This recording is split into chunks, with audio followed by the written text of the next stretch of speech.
Echoes of Robert Lee Frost. A Journey Through the Ordinary. Listen to the story carefully. Story 19. In Equal Sacrifice.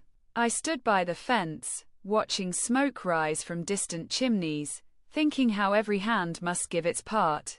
Fields stretched endless and neighbors labored, their sweat blending with mine under the same sun. My father's plow had cut furrows I now tended, and my children learned the rhythm of toil, carrying water, stacking hay, feeding animals. Every task was shared, every burden measured, and even small victories felt larger because they were held together. At midday, we paused, wiping brows, sharing bread, laughter, and stories, knowing that fairness mattered as much as effort. Evening shadows stretched long, and I felt the quiet satisfaction of knowing our lives, though hard, were bound by the same principle. Each gave what they could, each received in turn.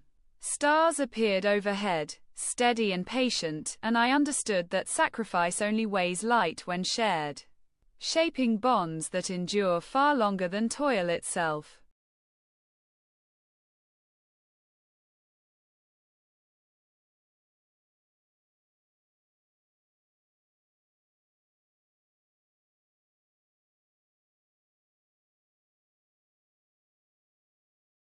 Now listen to the poem. Smoke rises from distant homes, fields stretch wide, endless domes.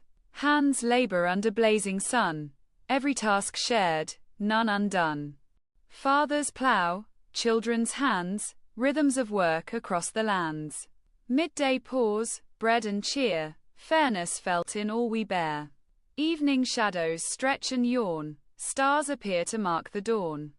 Sacrifice shared is burden light, binding hearts through day and night. Each gives all, each receives, life endures through shared beliefs.